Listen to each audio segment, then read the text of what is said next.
It's something that just kind of happened naturally. I did a summer program before my freshman year coming into college, and I was able to get about 9 credits finished then. When I started my first semester, my freshman year, I was able to start taking credits, classes in my major already, and getting kind of those freshman requirements out of the way earlier allowed me to take some of those upper level journalism classes earlier in my college career.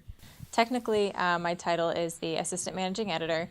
So I am Paul Miller. He's our managing editor. I'm his right hand. A lot of my job requires managing staff and managing people, and I come up with the schedules for who's going to be doing what. On our news desk, who's going to be doing, the sports page, the front page, or who's the lead copy editor this day. A large part of what my job entailed when I was hired was to help pioneer this new strategic plan that the Sentinel is trying to accomplish, which requires redesigning our newsroom in both the physical element and and getting our production schedules different. We're just trying to be able to keep up with that, but still have a print product that's got a lot of integrity and a lot of truth and community value.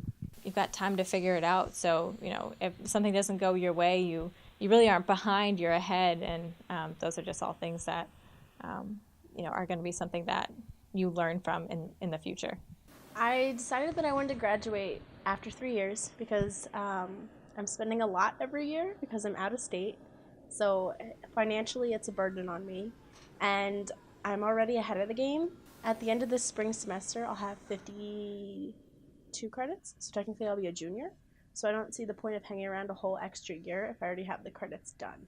It kind of seems like I'm gaining an opportunity because I'll graduate early and I'll be one step ahead of everyone else my age. So being the A&E editor requires about 20 hours of layout a week, in addition to writing my own stories when I can't get writers to cover them. That also requires going over writers' stories, answering writers' questions. My advice to other students in my shoes would be to definitely consider your options. Don't just say, oh, I'm definitely going to graduate in 3 years. Sit down and actually think about it. Look at your options, look at the advantages and disadvantages. Look at whether or not you can handle 5 classes a semester, or whether or not you think it'll be beneficial to your job to graduate early, or if it would be more beneficial to stick through and just do the 4 years. I found out just out of the blue that I could graduate early, but once I told my parents that I had the option, they kind of didn't give me much choice about it. So I did take 5 classes for I think about 4 of my semesters here or something. I took an extra course. We do a lot of things, a lot of different things for the internship. We started out mostly checking fire extinguishers, satellite accumulation areas, and right now we kind of moved toward managing the hazardous waste, and just recently I rewrote Keene State's hazardous waste program. So a lot of stuff dealing with that. I am still walking with my senior class because I don't think they do a ceremony like they do in the wintertime where they have the stage and everything, so I get to walk with you guys.